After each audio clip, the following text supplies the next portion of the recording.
है क्या हो दादा दादा के बहुत अच्छे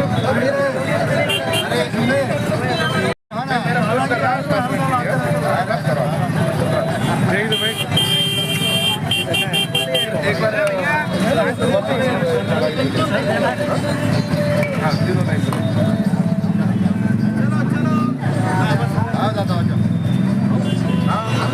महाकाल आपल्या सगळ्यांचे हार्दिक स्वागत आहे.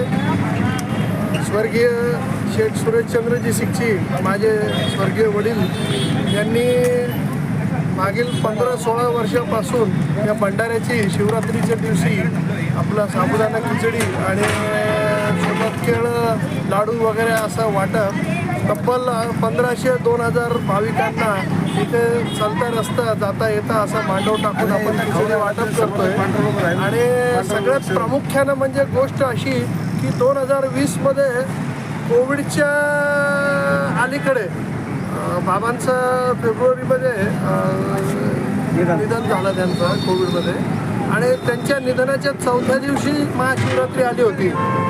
सामान सगळं दीपकने आणून ठेवलेला होता. दीपक म्हणजे हा आमचा लहान भावासारखाच आणि वडिलांची मी केली नसेल एवढी सेवा दीपकने केलेली आहे. हा सगळा व्यवसाय तोच सांभाळायचा वडिलांच्या हाताखाली. तर त्यांनी आणि कॉलनीचे जे रामचंद्रजी दराक साहेब, राजू जोशी साहेब व इतर मित्रमंडळी आणि शेजारी सगळ्यांनी मिळून वडिलांच्या अंत्यविधी आणि 12 दिवस आम्ही त्याच्यात असताना सुद्धा तिथे विखंडपणे हा अव्याहतपणे चालू ठेवला भंडारा त्यावर्षी पण. आणि पुढेही दीपक हा तो वारसा पुढे घेऊन चालला आहे. आम्ही तर फक्त शिवरात्रीच्या दिवशी इथं हात लागेल तेवढी सेवा करतो. हा माझा मुलगा आहे. हाही नित्यनेमाने आपल्या आजोबांच्या स्मरणार्थ इथे सेवा देण्यासाठी येत असतो. दीपकचे मोठे बंधू श्री संतोष भैया झुंजरकर व संपूर्ण झुंजरकर परिवार या भंडाऱ्याला अगदी आवर्जून उपस्थित राहतात. आदरणीय भगवानदास भाऊ सिक्ची, श्री रामचंद्रजी दराक साहेब हे खिचडी बनवण्यासाठी वगैरे जे सहकार्य लागतं ते अगदी निस्वार्थपणे करतात. आणि बाकी आपण सगळे आलेले आहात तर जरूर प्रसाद घ्या. आणि आमचे मोठे बंधू जे पुण्याला स्थायिक झालेले आहेत श्रीगोपाल सिक्ची, त्यांनी म्हणजे हा कार्यक्रम अव्याहतपणे आणि कायम कसा चालेल याची संपूर्ण काळजी घेतलेली आहे. खर्चाचा काही ते विचार करत नाही. आणि महिन्याभरापासून दीपक ही सगळी पूर्वतयारी करतो त्यांच्या देखरेखीखाली. आणि असा हा कार्यक्रम देवाच्या कृपेने आणि आमच्या वडिलांच्या आशीर्वादाने अव्याहतपणे देवाने पुढे पण चालू ठेवावा व सर्व शिवभक्तांची अशीच आमच्या हाताने आपण सगळ्यांच्या हाताने सेवा व्हावी हाच आमचा एक मानस आहे. आपण आलात किती क्विंटलचे असतील? साधारणतः साबुदाणा, शेंगदाणा आणि बटाटे असं मिळून 2.5 क्विंटलच्या आसपास. आत्ता तब्बल आज जे आहे आम्ही मागच्या वर्षीचे 500 दोणे आणि या वर्षीचे 2400 दोणे 1700 ते 1800 दोणे जवळपास 12 वाजून काही मिनिटापर्यंत झालेले आहेत. आणि अजूनही खिचडी आहे. आणि आपणासही किती वेळ चालणार आहे तो? किती वेळ चालणार आहे? एक 3 ते 4 घंटे चालतं आरामशीर. बिलकुल कायम चालतं. म्हणजे आम्ही 10 ते 11:30 देतो पण 2 वाजेपर्यंत. आणि भाविक लोक येतात आणि चांगले अगदी सुस्थितीतील घरातील सगळे लोक अगदी त्यांना माहिती आहे की इथं शिवरात्रीला खिचडी असते तर लोक गाडीमध्ये येऊन आणि आपले माननीय नगरसेवक आत्ताच येऊन गेले आणि त्यांना जेव्हा कळालं की हे मागील 15-16 वर्षापासून अव्याहतपणे चालू आहे तर त्यांनाही खूप आनंद झाला. चालेल. आपलं नाव? माझं नाव मदन गोपाल सिक्ची. मी स्वर्गीय सुरेशचंद्र सिक्चींचा धाकटा मुलगा. मोठे बंधू श्रीगोपाल पुण्याला असतात.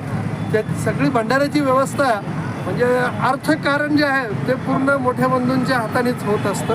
आणि बाकी इथे बरेच आमचे मित्रपरिवारातले लोक आहेत जे लाडू वगैरे स्वयंस्फूर्तपणे आणून देतात अगदी. म्हणजे आणि स्वतः उभे राहून लाडू केळे वगैरे लोक मनानेच आणतात आणि तेही वाटप करतात. चालेल. महानगरमध्ये राहतो. येणाऱ्या मागच्या 20 ते 22 वर्षापासून आमचे दादाजी सिक्ची साहेब यांचे आमचे असे संबंध आहे जसा नातू आणि दादा त्यांच्यानंतर त्यांच्या मुलांच्या बरोबरही आमचे संबंध असे काका भाऊ यांनी ही परंपरा जी आहे मागच्या 22 वर्षापासून कंटिन्यू चालू ठेवलेली आहे. महाशिवरात्रीचं शेळी वाटप, फराळ वाटप आणि हे निस्वार्थपणे एक श्रद्धा त्यांच्या मनामध्ये इतका लौकिक प्रेम आहे लोकांबद्दल आणि त्या लोकांच्या बद्दलच्या प्रेमानुसार त्यांनी ते कंटिन्यू ते नसताना सुद्धा त्यांच्या दोन्ही मुलांनी आणि त्यांच्या जवळचा जो नातेवाईक म्हणूनच समजा दीपक आणि आम्ही पण त्यांना काही आमच्या जवळून काही स्वार्थपणे काही हातभार लावण्याचा प्रयत्न करतो. या अशा पद्धतीने येणाऱ्या इथं महाशिवरात्रीतल्या सगळ्या भाविकांना जाणाऱ्या येणाऱ्या उपासाच्या दिवशी आज हे दान पुण्याचं महत्त्वाचं कार्य करणे म्हणजे ही फार महत्त्वाची गोष्ट आहे. काही काही जागेवर लोकांकडे पैसा असून सुद्धा पैशाचा उपयोग होत नाही. पण हे निस्वार्थपणे त्यांनी हे जे काम केले ना त्याला अमोलाचं कार्य आणि आमचे असे संबंध असल्यामुळं सगळ्या लोकांशी त्यांचे जवळीक संबंध आहे. लहानात लहान व्यक्ती जो आजच्या तारखेमध्ये उपवास करतो त्याला खायला काही नसतं गरीब लोक तुम्ही बघा बाहेरचा व्हिडिओ घ्या साहेब लागला तर सगळ्यात जास्त गरीब लोक जे आहे त्यांचा लाभ घेण्यासाठी मोठ्या व्यक्ती तर घरी बनवून खाऊ शकतो किंवा त्यांना लाज वाटते इथे यायचं भंडाऱ्यामध्ये घ्यायला. पण लहानात लहान लोक जे आहे गरीब लोक कामगार लोक हे सगळ्यात जास्त ते लाभ घेत आहेत. त्याचा फार उपयोग होत आहे. धन्यवाद.